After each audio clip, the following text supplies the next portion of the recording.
Soon, you'll see that this balanced structure, the patterns or cycles, our way of thinking and living, have everything to do with it. These aspects play a significant role in how experiences enter our lives and how you influence your own reality. Furthermore, you'll also understand that these cycles and your personal thoughts lead to specific moments in time. Peak moments where significant changes can occur in your life. I refer to these special moments as events. But they can simply be seen as manifestations of thoughts made in the past. It's not easy to ensure that everyone, young and old, high or low IQ, rich or poor, understands what I'm trying to convey with this theory, which is why I'm building up to its full explanation. Most of the words in this book can be seen as arguments or supporting evidence for the theory itself, so please be patient. The process of falling and rising is clearly a natural part of life, much like the changing temperatures and the cycle of leaves falling and growing again. Our emotions are also a reflection of everything in the universe, and they are part of the same universal energy of life. Emotional shifts also manifest in reality, as cycles or recurring patterns. These cycles are always there, but most of us don't see them because we often forget how we felt during difficult times once we are happy again. It seems that our brains don't always have the strength or focus to study and analyze our own ups and downs so that we can learn from our experiences. Why can't we recognize the recurring issues in our lives when the cycles are so obvious? Imagine if we pay more attention to these cycles. What if we start observing our emotional states and compare them to the cycles of the moon, the moods of our loved ones, or even our financial situation? For some reason, we deceive ourselves. The majority of the problems in our lives are only temporary. But why do they always tend to make us believe that they will last forever, as if we are stuck in that situation for the rest of our lives? Why do we experience stress as if our struggles will last indefinitely?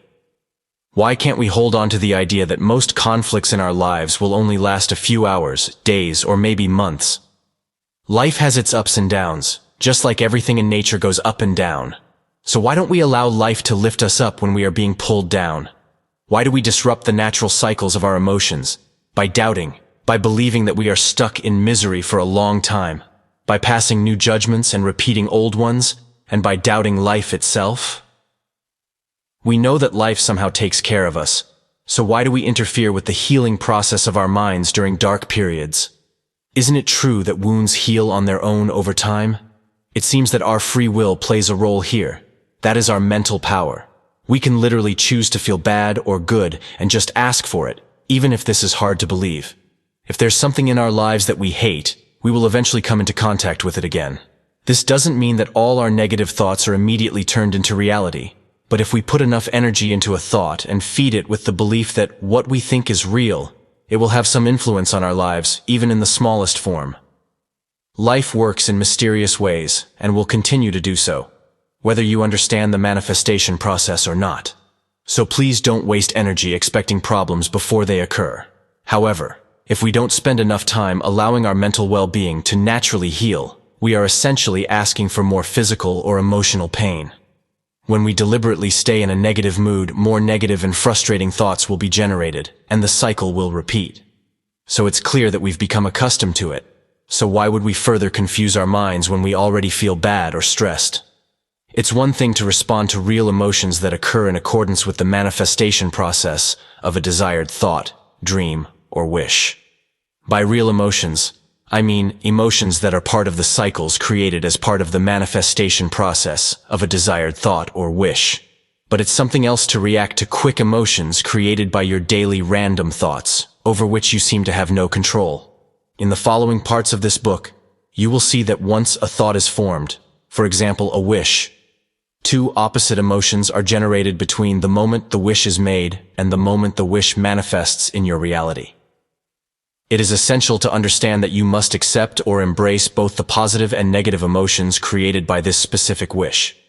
You consciously asked for them, just as an athlete asks for suffering during training to become better and stronger. It's up to you to decide if a particular wish is worth the pain it may bring. Other thoughts and emotions that are unwelcome in your life can be addressed. In fact, we should all have a blocking system because we don't want to experience all the fear, worries, or sorrow projected onto us, like the enormous amount of anxiety spread through social media or daily news.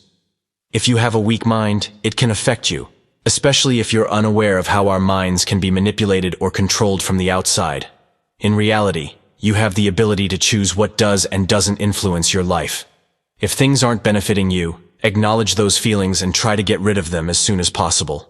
We will delve deeper into this later in this book because it might sound quite complicated at this moment.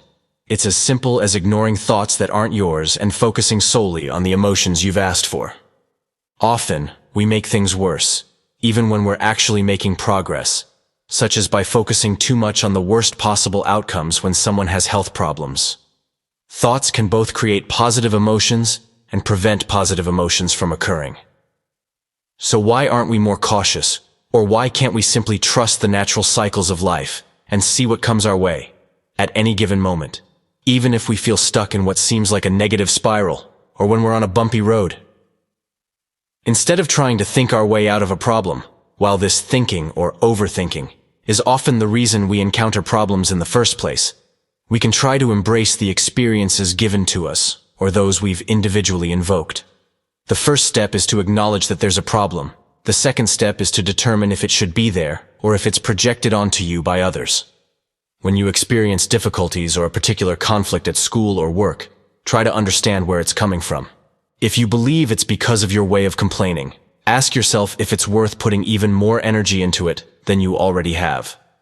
Time and space can bend in surprising ways, literally making certain people or problems in your life disappear in just a few weeks. Many have experienced this when applying the law of attraction, with some strange but promising results. For example, when you stop complaining about another coworker and accept that person for who they are, there's a chance that person will vanish from your life, as if they are no longer useful to you in this lifetime. Just a temporary problem you needed to resolve before the cycle could stop. People can suddenly get a job offer, or even retire unexpectedly. You can get a promotion or change careers yourself. Life will always bend to ensure you meet the right people at the right time and under the right circumstances. Life makes sure everything is in order, that everything and everyone gets the right challenges they've asked for, whether we believe it or not. If every particle and cell has a reason to be there, including everything we encounter on our path in this three-dimensional reality, then who are we to think we can bypass life's grand plan through experiences? Are we really underestimating the immense capabilities of our human brains, while our intelligence is responsible for us being the dominant species on this planet? We literally build worlds with our minds, just as cavemen once started the first fire. Everything requires some effort when we want to create something entirely new in the physical world. We simply need to live through one experience if we want to experience another. When we attempt to control this fundamental aspect of life through our thoughts, miracles can happen. The process of emotional ups and downs is actually what makes us human. We experience the world around us by bringing ourselves down, getting back up, setting new goals, exploring new boundaries, interacting with other people, comparing old experiences with new ones, and so on. We are, in fact, striving to feel as many emotions as possible during our short time on this planet. However, what happens when we continue to feed the negative frequencies of emotions, and what will happen to us in the long term if we keep making the same mistakes? Where does this end? It is crucial that we become aware of what our thoughts and judgments truly are, because they affect our personality and experiences in more ways than we realize. They can actually interfere and disrupt the healing of our mind and body, which can only lead to negative consequences. Just like our immune system, our mind and emotions attempt to self-heal after a period of sadness, weakness, anger, fear, or frustration. Wounds heal if they are not too large. In the worst case, they leave a scar, a memory. But if wounds are too large, they can change our entire lives. Everything in life follows a cycle, so why would we continue to feed negativity when we start feeling better? When we've had a tough time, when we've overcome something? Why do we complain about the past when we know it doesn't improve our current situation? Why do we keep having negative thoughts even when we feel good? Shouldn't our emotions and thoughts be on the same level? There certainly seems to be something amiss in the way we've learned to think. In fact, we never really learn how to use our minds properly, even though it's the most important thing we could ever learn. But most people's minds are filled with old and useless materials, like a garden overrun with weeds. We can also compare our minds to a storage space packed to the brim with clutter and old furniture. The question is, Is there any room left to store new joy, happiness, or gratitude? How much space are we leaving for positivity to enter our lives? Where are the emotions we grew up with? To what extent are we responsible for all the suffering we've experienced in our lives? Isn't it time to remove and forget some of our old worries, judgments, and beliefs? If we do that, we can replace them with new positive thoughts that can enlighten us and improve our existence. This book is full of questions, and I actually don't know why I did that. Perhaps it's meant to inspire you or someone else to find answers for themselves, which may offer solutions to personal issues or enable you to see the bigger picture and broaden your perspective on life. Some of these questions may seem absurd to ask, but if we already knew the answers, why do we keep forgetting them when they're so obvious? Or why would I ask the questions at all? As long as we keep moving forward and continue to develop ourselves, we will eventually understand, or the answers will come to us naturally. The clock is running. Make the most of today. Time waits for no man. Yesterday is history. Tomorrow is a mystery. Today is a gift. That's why it is called the present. Alice Morse Earl, 1902. Chapter 4. Chasing Dreams. The law of attraction became a beacon of hope for many in their lives, providing them with hope and determination on the path to success or freedom. Unfortunately for most, including myself, it ended in significant disappointment. The realization that believing in my dreams and maintaining a positive mindset were not enough to attract the things I desired caused my dreams to fade and negativity to resurface.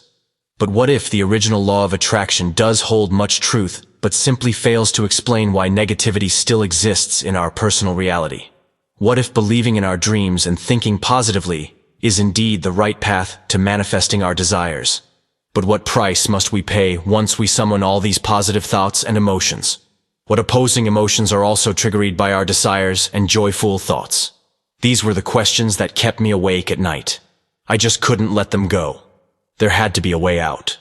I knew there was something I didn't understand at that moment, and I was aware that some celebrities or successful businessmen were aware of that missing link. Or perhaps they unconsciously did what needed to be done to bring their manifestations to life. The original law of attraction teaches people that it's wrong to feel gloomy, that it's wrong to experience negativity when, in fact, it's perfectly okay and absolutely natural to be down from time to time. That's what I believed. Is fake it till you make it really the only option to become successful? That sounds far from convincing to me. Pretending to be something we are not seems more like self-deception. It's a fact that we can achieve amazing things, but as mentioned above, we must be willing to pay the price. The bigger our dreams, the greater the challenges we must face to realize them. We can never enjoy something if we have never missed it. So, it turns out that both emotions, both positive and negative, must be felt to achieve something, or else there is nothing to experience. My goal was to expand upon that incomplete law of attraction and give people a real chance to manifest something they desire without giving them false hope and without pretending to be a guru who has all the answers, which is far from the truth. This book was written while my own life was still a real roller coaster, with significant setbacks along the way, various doubts, still some fear of the unknown, but with hope and a premonition that something good lay around the corner. When we talk about pursuing our dreams, most of us are convinced and agree that real success depends on our personal mindset, the will to persevere. We understand that success is all about our personal efforts and also depends on the amount of sacrifices we are willing to make. But achieving a goal is actually a process that is not always easy. It comes with positive and negative experiences on our path to success, with extreme shifts of emotional changes. The bigger our dreams, the harder the ride. We cannot run away from these ups and downs. They are simply part of who we are. But what if we can know in advance that two opposing emotions will occur on the path to the goals we have set? Can't we benefit from the fact that everything must remain in balance? What if we understand that it's okay to feel down or even depressed to achieve our goals? What if we know that such negative emotions must occur before we can ever experience joy, victory, or success? Old sages always spoke of accepting that everything is just, that everything is part of the entire cosmic energy. But does good and evil really exist? And doesn't everything happen for a reason? We can ask ourselves, if we feel strong or successful today, was there a time when we felt weak and powerless? Of course, there was, but nothing lasts forever, right? And have we ever achieved success after thinking we would fail, or vice versa? Surely we all have. So what determines whether we win or lose? To analyze that, we might want to summarize the things we know for sure. We know that a cycle begins at a certain point in time, and ends at another point in time, before the cycle likely starts again. Cycles seem to repeat endlessly, but for some reason, they can also disappear, be destroyed, or terminated. That's what happens when a plant dies, a star explodes, or when a human no longer has the strength to recover after something serious happens to the human body or the brain. But thanks to our ability to think, we can create new cycles, new patterns, and experiences that did not exist in time and space before our thoughts were formed. So yes, we are creators in this universe, even though that may sound absurd when we think of ourselves as divine beings. But isn't that who we truly are? However, when we look at cycles themselves, we can observe something remarkable that is often overlooked by mainstream science.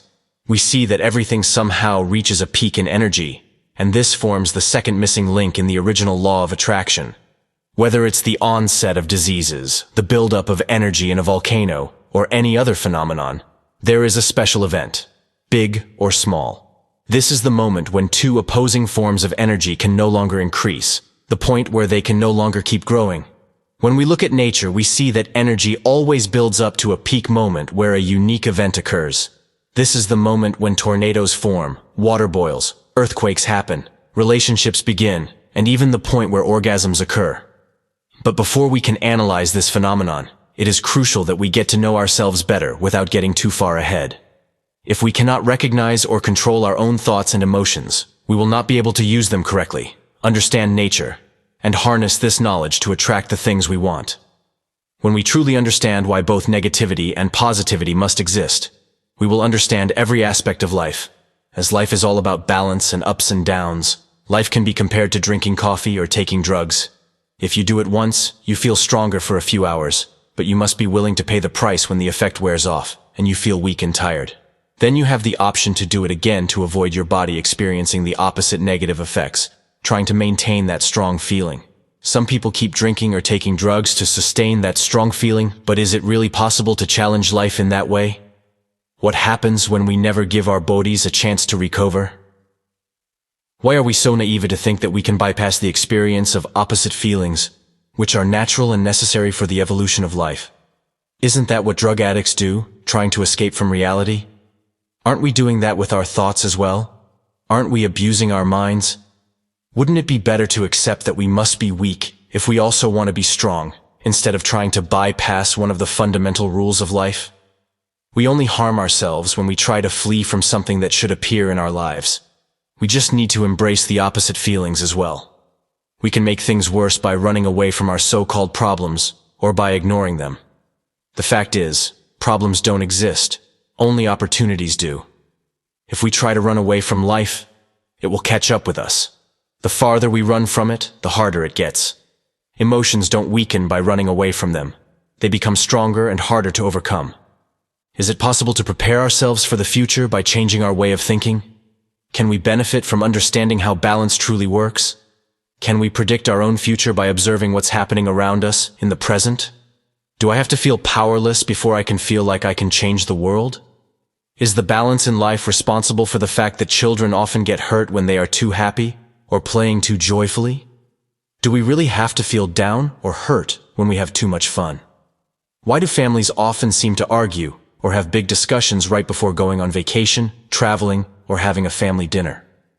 Can't we bypass these patterns? Do I really have to live like a monk to get rid of all the negative events in my life? The answer to all these questions is yes. If we no longer want to feel sadness, we must bid farewell to happiness. This might be the real reason why some priests or monks dedicate themselves to silence. The average monk will not speak unless necessary. Personally, I wish I never had to say such words. It may seem like I'm a messenger of bad news, but there's no point in denying the truth. Personally, I'd rather read books that contain hardcore facts than beautiful words that are easy to read but ultimately turn out to be nonsense, disinformation, or simply incomplete. We have two options: living in complete silence without thoughts, judgments, or opinions, or leading a life in which we create positive and negative experiences through the use of our thoughts. Creating something will always create its opposite. Questions like those posed above used to come to my mind regularly, and still do occasionally. It's the magical aspect of life that has fascinated me ever since I read the first book about the law of attraction. It's the mystery behind this law that started my personal development journey. Although I haven't achieved a quarter of my dreams in all those years, I still believe I'm making progress. During this process, I've learned how weak I was and how little confidence I had, not only in circumstances or other people, but also in myself and my decisions. I've spent a lot of time on this subject for over a decade, and there are still so many unanswered questions after reading multiple books on the power of the mind, the spiritual awakening of our species, karma, mindfulness, psychology, and of course, the law of attraction itself. That's actually the fun part. I even see it as a never-ending hobby. I wondered if this so-called law for manifesting dreams could ever be explained in scientific terms. I initially hoped that someone else would do that, opening Pandora's box and revealing all the secrets, but it didn't happen.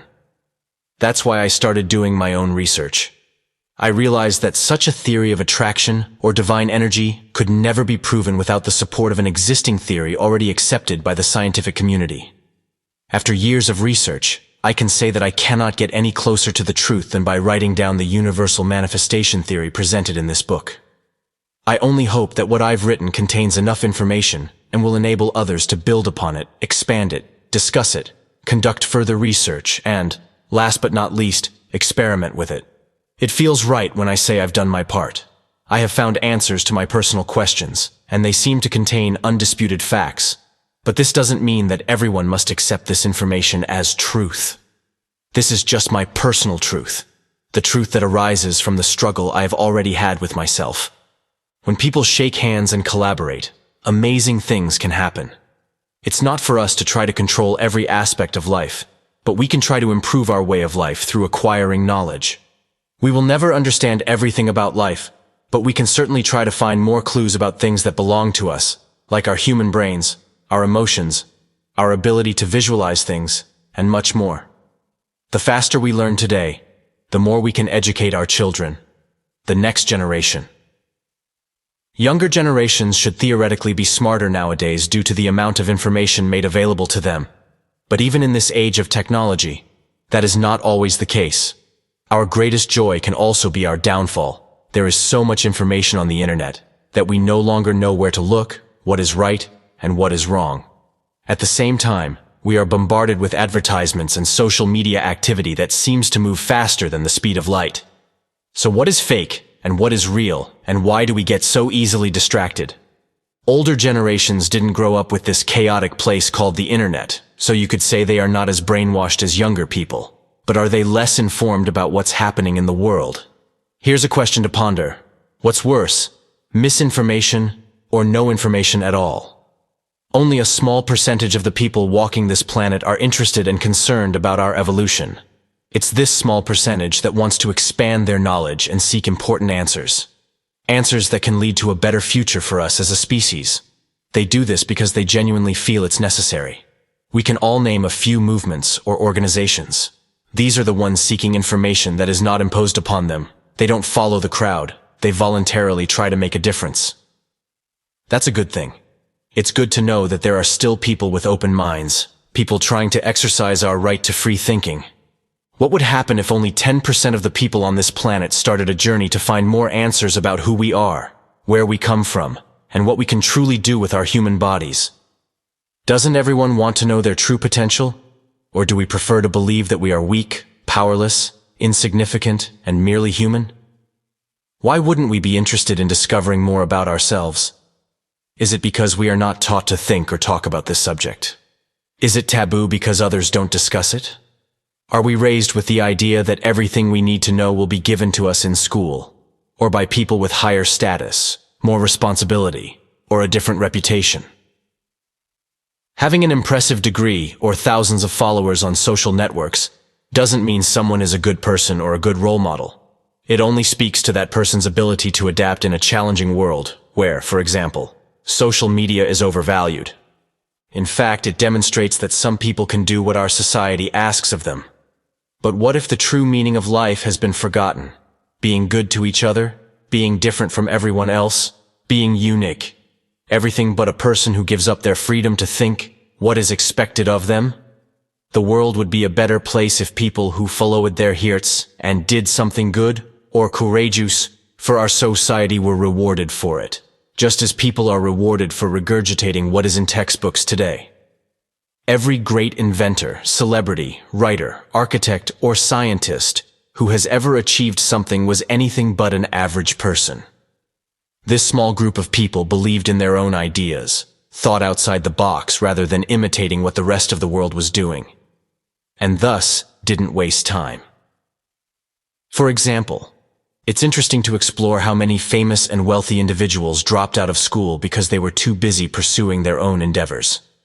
It's not that these people are unintelligent or that all school systems worldwide are incapable of recognizing the true potential of creative students, but there is certainly something missing here. The modern education system is not as bad as some might think, but it's also not perfect. If a child receives low grades because they paint a tiger purple, instead of conforming to what everyone else is doing simply because they find it beautiful, are we doing the right thing? If a child is punished at school for telling the teacher they are wrong about something, and is penalized even when they are right, are we doing the right thing? If a child wants to have fun and laugh on the street, is it appropriate for parents to tell them to be quiet, out of fear of what others might think? We can bring about change if we all admit that certain things around us can be improved. The way we treat each other, how we think, and how we unconsciously teach others to think negatively. We are unique, and we all have our own personal character shaped by our genetics, upbringing, and past experiences. But it's important that we never forget that we've all made mistakes in our lives, and that nobody is perfect. There are only moments when you feel better, or do better than other moments.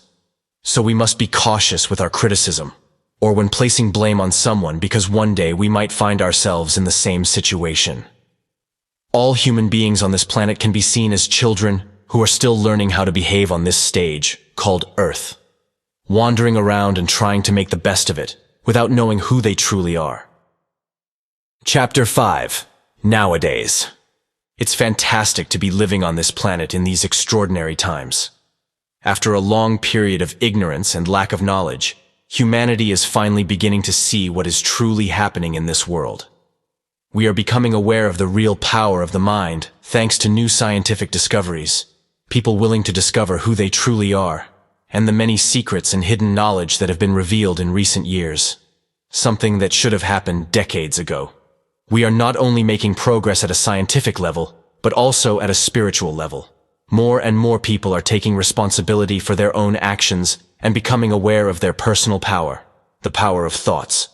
We are rediscovering ourselves by wanting to understand how life truly works, how life is constructed, how important our thoughts and emotions are, and how our personal thoughts can be turned into physical reality. We also see that more people are using words like karma, consciousness, or awakened. As if we are experiencing things that we didn't understand in the past, we are becoming aware of how beautiful life can truly be and what our true nature is. What if we discover our true potential by accepting new ideas? Is a whole new world opening up before our eyes, like a new beginning for humanity, the start of a new cycle, a new era? Coincidences are no longer just coincidences.